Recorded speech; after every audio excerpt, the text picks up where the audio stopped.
ಅತ್ತೆಗೆ ಇದು ನಾಟಕ ಅಂತ ಹೇಳಿದ್ದೀನಿ. ನೀನು ಮಾಲನ್ನ ನಿಜವಾಗ್ಲೂ ರೇಪ್ ಮಾಡು.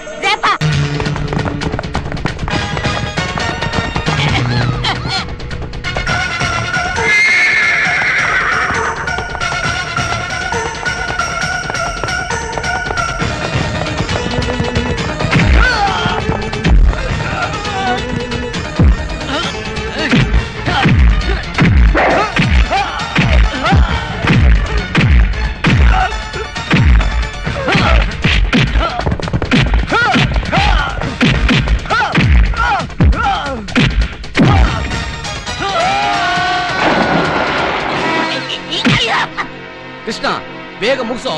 ಅವನ್ ಯಾವನ ಕುದುರೆ ಗಾಡಿಯಲ್ಲಿ ಗಾಡಿ ಸೆಕ್ಷನ್ ಅಲ್ಲಿ ಹೋಗ್ತಾ ಕೈಗೆ ಸೂಜಿ ಕೊಟ್ಟು ತಾರ ಪೊಣ್ಸೋನಂತೆ. ಹಂಗಾಯ್ತು ನಿನ್ ಕತೆ. ಬಾರ ಮುಂಚೆ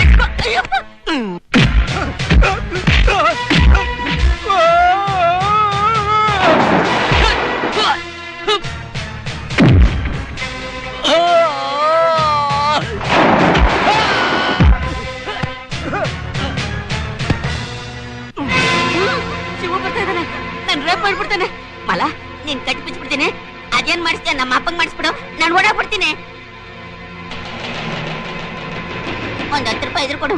ಸುಸ್ತಾಗ್ಬಿಟ್ಟಿದೀನಿ. ನಿನ್ ಹೆಸರಲ್ಲಿ 2 ಎಳ್ನೀರು ಕುಡ್ಕೊಂಡು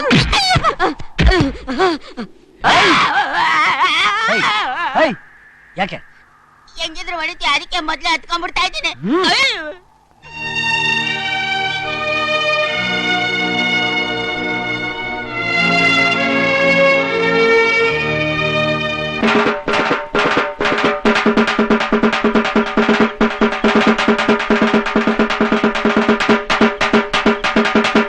ಅಂಬಾಪುರದ ಅನ್ನಪೂರ್ಣೇಶ್ವರಿ ಮಗಳಾದ ಮಾಲನ್ನ, ಅವರ ಸೋದರ ಮಾವನಾದ ಗಿರಿಯಪ್ಪ ಮತ್ತು ಮಗನಾದ ಕೃಷ್ಣಪ್ಪ ಅವಳನ್ನು ಅಪಹರಿಸಿಕೊಂಡು ಹೋಗಿ ಅತ್ಯಾಚಾರ ಮಾಡಲು ಪ್ರಯತ್ನ ಪಟ್ಟ ವಿಷಯ ಈಗಾಗಲೇ ನಿಮಗೆಲ್ಲ ಗೊತ್ತಿದೆ. ಅವರ ಸಂಬಂಧಿಗಳಾದ್ರಿಂದ ಪೊಲೀಸರಿಗೆ ತಿಳಿಸದೆ ಊರ್ ಪಂಚಾಯಿತಿಯಲ್ಲೇ ಈ ಸಮಸ್ಯೆಯನ್ನ ಬಗೆಹರಿಸಬೇಕು ಅಂತ ತೀರ್ಮಾನ ಮಾಡ್ಕೊಂಡಿದೀವಿ.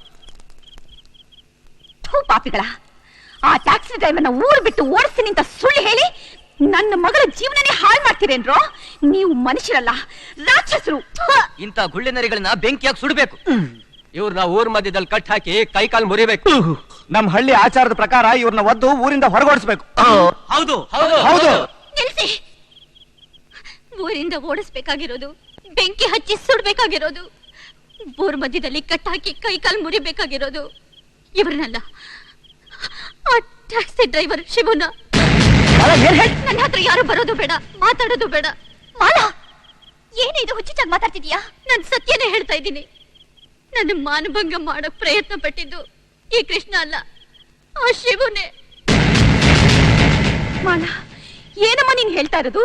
ಹೌದಮ್ಮ, ನನ್ ಮದ್ವೆ ಆಗಿ ಈ ಆಸ್ತಿ ಎಲ್ಲ ಪಡಿಬೇಕಾದ್ರೆ ಇದೊಂದೇ ದಾರಿ ಅಂತ ಈ ಶಿವು ನನ್ನ ಹಾಳು ಮಾಡೋಕ್ ಪ್ರಯತ್ನ ಪಟ್ಟ. ಇಷ್ಟು ಜನರ ಮುಂದೆ ಮಾನ ಮರ್ಯಾದೆ ಬಿಟ್ಟು ಈ ವಿಷಯನ ಯಾವ ಹೆಣ್ಣಾದ್ರೂ ಹೇಳ್ತಾಳ?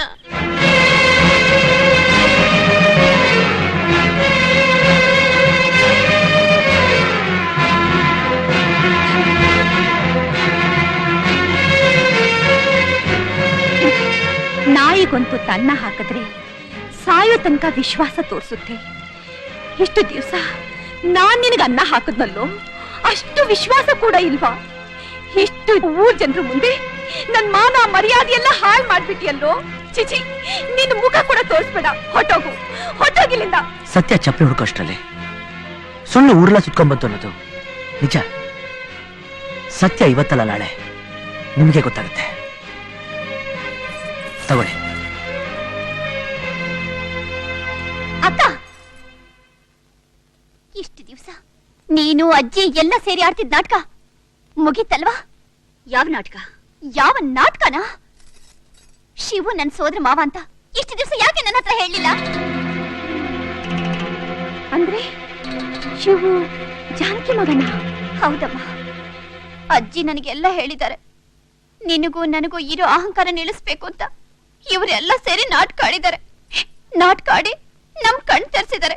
ಇದೆಲ್ಲ ಆಗಿದ್ದು ನಿನ್ನಿಂದಾನೆ. ನಿನ್ ದಾರಿಲಿ ನನ್ನ ಬೆಳೆಸಿದ್ಯಾ. ಈಗ ಆಸ್ತಿ ಎಲ್ಲ ನಿನ್ ಕೈಗೆ ಬಂದಾಯ್ತಲ್ಲ. ಈ ಮನೆಯಲ್ಲಿ ನೀನೊಬ್ಳೆ ಮಹಾರಾಣಿ ತರ ಮೆರೆದಾಡು. ಮಾಲಾ, ಶಿವಗೋಸ್ಕರ ನೀನ್ ಎಷ್ಟೊಂದು ಸಹಾಯ ಮಾಡಿದೀಯ. ಈಗ ಯಾಕೆ ಹೊಸ ತರ ನಾಟಕ ಆಡ್ತಿದೀಯ? ನಿಜ ಹೇಳೆ ಮಾಲಾ,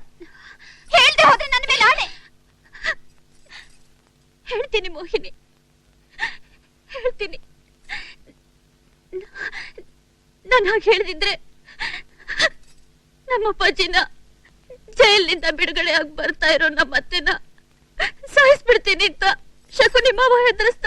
ಇಂಥದ್ದೇನೋ ಒಂದು ಇರುತ್ತೆ ಅಂತ ಅನ್ಕೊಂಡಿದ್ದೆ. ಈಗ ಅದು ನಿಜ ಆಯ್ತು.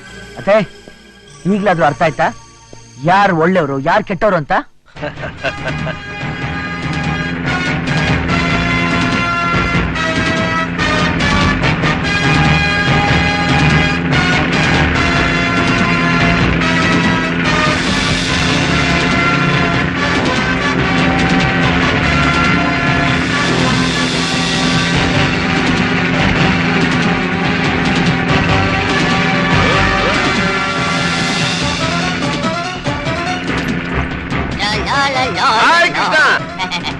ವೆಲ್ಕಮ್ ಪಿತಾಜಿ.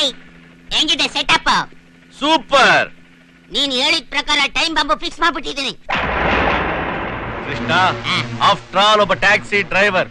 ನಾನು ಅಮೆರಿಕಾದಿಂದ ಹೆಲಿಕಾಪ್ಟರ್ ಬರ್ತಾ ಇದ್ದೀನಿ ಅಂತ ಸುಳ್ಳು ಹೇಳಿ ಅಂಬಾಪುರದ ಹೊಲದಲ್ಲಿ ಲ್ಯಾಂಡ್ ಆಗಿ ಇಡೀ ಆಸ್ತಿನೇ ಒಡೆಯೋದಕ್ಕೆ ನೋಡ್ತಾನ. ಅವ್ನು ಯಾವ ಜಾಗದಲ್ಲಿ ಲ್ಯಾಂಡ್ ಆಗಿದಾನೋ ನಾವು ಅದೇ ಜಾಗದಿಂದ ಟೇಕಪ್ ಆಗಿ ಇಡೀ ಆಸ್ತಿನೆಲ್ಲ ಹೊಡ್ಕೊಂಡು ಅಮೆರಿಕಾದಲ್ಲಿ ಸೆಟ್ಲ್ ಆಗೋಣ. ಈ ಆಸ್ತಿ, ಅಂತಸ್ತು, ಐಶ್ವರ್ಯ ನನಗೆ ಯಾವ್ದು ಬೇಡ ಕಣೋ ಶಿವು. ಶಿವು, ನೀನ್ ಮಾತ್ರ ನಮ್ಮನ್ ಬಿಟ್ಟೆಲ್ಲೂ ಹೋಗ್ಬೇಡಪ್ಪ. ನಮ್ಮನ್ ಬಿಟ್ಟೆಲ್ಲೂ ಹೋಗ್ಬೇಡ ಕಣೋ ಶಿವು. ಇಲ್ಲ ಅತ್ತೆ, ಹೋಗಲ್ಲ.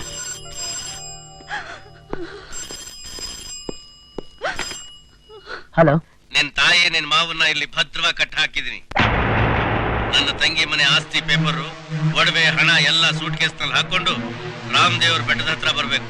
ನಿನ್ ಹೀರೋ ಬುದ್ಧಿ ಏನಾದ್ರೂ ತೋರ್ಸಿದ್ರೆ ನಿನ್ನ ತಾಯಿ ಮಾವನ್ನ ಜೀವ ಸಹಿತ ನೋಡಕ್ಕಾಗಲ್ಲ. ಹುಷಾ. ಟೈಮ್ ಬಾಂಬ್ ಫಿಕ್ಸ್ ಮಾಡಿರೋ ಟೈಮ್ ಮಾತ್ರ ಪರ್ಫೆಕ್ಟ್ ಆಗಿದೆ. ಶಿವು ದುಡ್ಡು ತಗೊಂಬರೋದು ಸ್ವಲ್ಪ ಲೇಟ್ ಆದ್ರೂ ಕೂಡ ಬಾಂಬ್ ಬ್ಲಾಸ್ಟ್ ಆಗೋಗ್ಬಿಡುತ್ತೆ. ಕೃಷ್ಣ, ಯಾ ಅವನ ಅದೃಷ್ಟ ಚೆನ್ನಾಗಿದ್ಯೋ ಇಲ್ಲ ನಿನ್ನ ಅದೃಷ್ಟ ಚೆನ್ನಾಗಿದ್ಯೋ ನನಗೆ ಗೊತ್ತಿಲ್ಲ. ಶಿವು ಲ್ಯಾಂಡಿಂಗ್, ನಾನು ಹೈಡಿಂಗ್.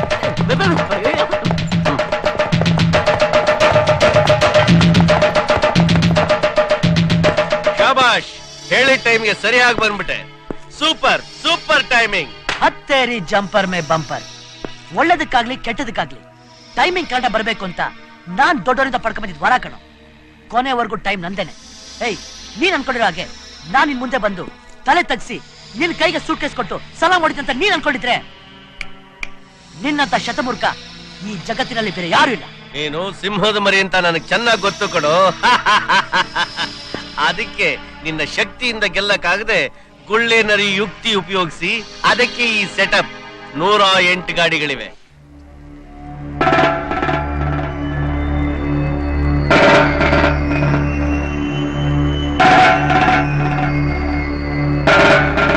ಇದರಲ್ಲಿ ಯಾವುದೋ ಒಂದು ಗಾಡಿಲಿ ನಿನ್ನ ಮಾತೃಶ್ರೀಯವರನ್ನು, ನಿನ್ನ ಪ್ರಾಣ ಪದಕವಾದ ಮಾವನವರನ್ನು ಕಟ್ಟಿ ಹಾಕಿ ಜೊತೆಗೆ ಟೈಮ್ ಬಾಂಬು ಫಿಕ್ಸ್ ಮಾಡಿದೀನಿ.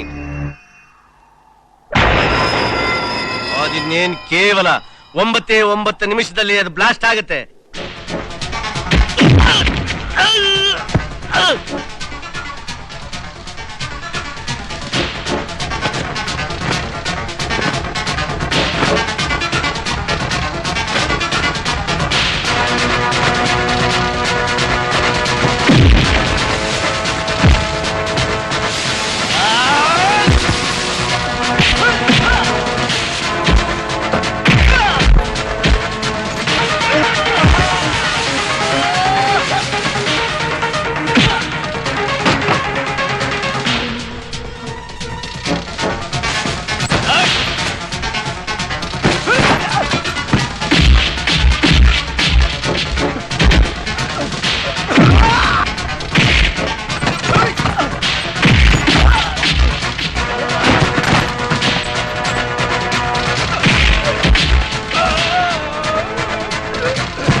ಒಂದ್ ಸೂಟ್ ಮಾಡೋದು.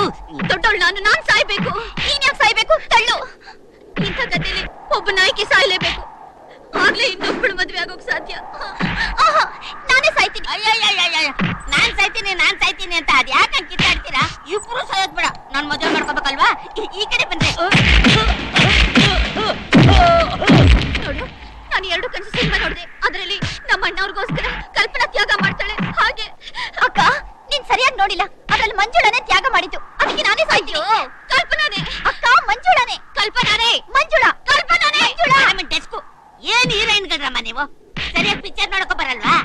2 ಕನಸು ಸಿನಿಮಾದಲ್ಲಿ ಕಲ್ಪನಾನು ಸಾಯಲ್ಲ, ಮಂಜುಳಾನು ಸಾಯಲ್ಲ. ಈ ಕಡೆ ಬಂದ್ರಿ. ಯೋ ಇರಯ್ಯ, ಇನ್ನು ಯಾರು ಸಾಯ್ಬೇಕು ಅಂತ ಡಿಸೈಡ್ ಆಗಿಲ್ಲ.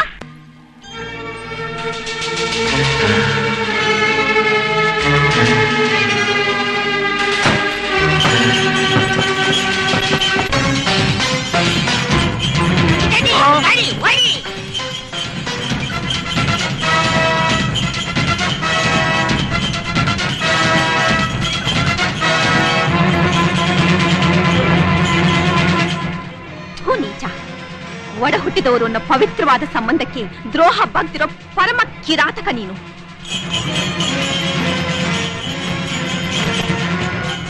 ನೀನಿಷ್ಟೆಲ್ಲ ಮಾಡ್ತಿರೋದು ಈ ಒಡವೆ ಸರ ಹಣಕ್ಕೋಸ್ಕರ ತಾನೇ? ತಗೋ, ಈ ನನ್ನ ತಾಳಿ ಸರ ಒಂದು ಬಿಟ್ಟು ಬಾಕಿ ಎಲ್ಲ ತಗೋ. ಇದನ್ನೆಲ್ಲ ತಗೊಂಡು ನೀನ್ ಹೆಣಕ್ ಹಾಕು. ತಗೋ, ತಗೋಳ.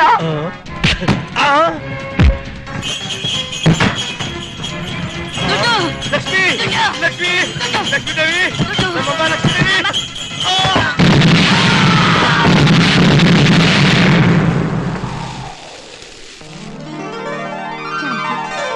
ನನ್ನಿಂದ ನಿನ್ಗೆ ಅನ್ಯಾಯ ಆಗಿದೆ ಅಂತ ನನ್ ಮಕ್ಳಿಗೆ ಅನ್ಯಾಯ ಮಾಡ್ಬೇಡ ಜಾನಕಿ. ಅತ್ತಿಗೆ, ಎಲ್ರೂ ಒಂದಾಗುವಾಗ ನಾನ್ ಬೇಡ ಅಂತೀನ ಅಣ್ಣ? ಅರ್ಥ ಆಯ್ತು. ನನ್ನಿಬ್ಬರ ಮಕ್ಕಳನ್ನು ನೀನು ಸೊಸೆಯನ್ನಾಗಿ ತಗೋಬೇಕು ಅಂತ ಅನ್ಕೋತಾ ಇದೀಯ ಅಲ್ವಾ? ದೈವೇಚ್ಛೆ. ಶಿವರಾಜ್, ಜಾನಕಿಗೆ ಹುಟ್ಟಿದ್ದು ಅವಳಿ ಮಕ್ಕಳು. ನಿನ್ನ ಆಸೆ ಏನು ಅಂತ ನನಗೆ ಗೊತ್ತಿತ್ತಲ್ಲ. ಇಬ್ರಲ್ಲಿ ಒಬ್ಬ ಹುಡುಗನ್ನ ಅಮೆರಿಕಕ್ಕೆ ಕಳಿಸಿದ್ದೆ. ಶಿವು, ರಾಜು. ಹಾಯ್. ಡ್ಯಾಡಿ, ಶಿವರಾಜು. ಏ ಜಂಪರ್, ಡ್ಯಾಡಿ.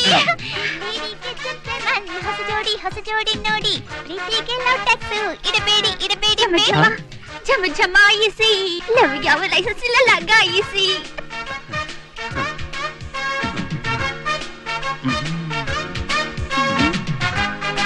ಜನಿಕರ ಜನರೇ